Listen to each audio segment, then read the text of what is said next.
MUTHIA MUGOMO wa Arutani na aruti wĩra a university rungu rwa ciama cia UASU, KUSU na KUDHEIHA uria ukoretwo githii na mbere kwa ihinda ria ciumia MUGWANJA ni ukinyite MUTHIA na riu arutwo no macokererie mathomo.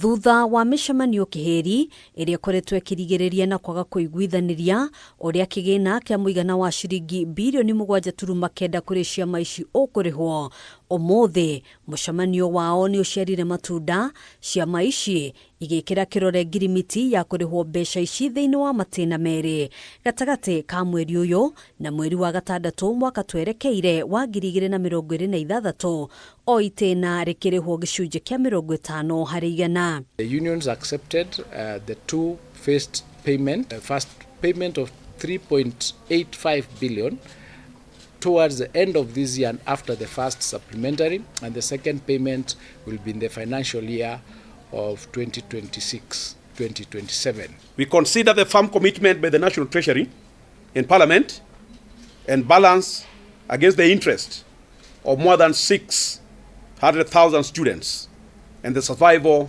of higher education sector in this country.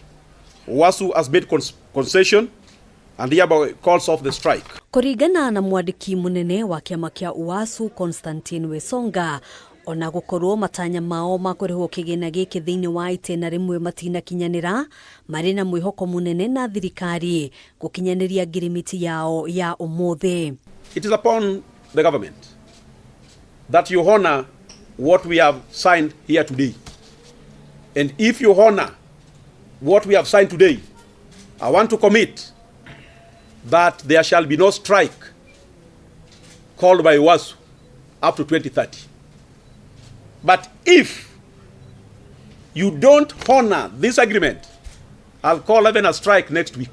Mwena-ini wake, Minister wa Githomo Julius Ogamba nieraneirie ati arutani othe aria maranyitite itemi mugomo-ini uyu mugaru na watho wa igoti matigutacokerio ikinya, na handu-ini ha uguo akimoria kugia na mubango wa uria mekuhonokia ihinda riria riurire mugomo-ini wao. We've agreed that they will rearrange their programs and their calendar to ensure that the students will recover the time they've lost without it being a stress on the students or at any extra cost. Comrades, I know you have suffered, and I want to apologize to the comrades for the 42 plus days that they have lost.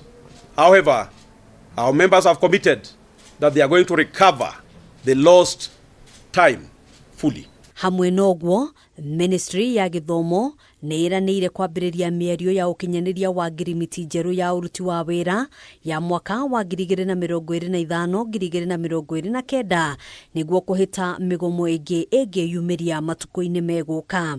We have since agreed that the beacons have been given, there is negotiations to and fro, and now the return to work formula that we have signed today has we have agreed that CBA for 2025-2029 will be negotiated and completely registered within the next 30 days. Hadwini hakameme TV jitagwo Gina wa Wadirwa.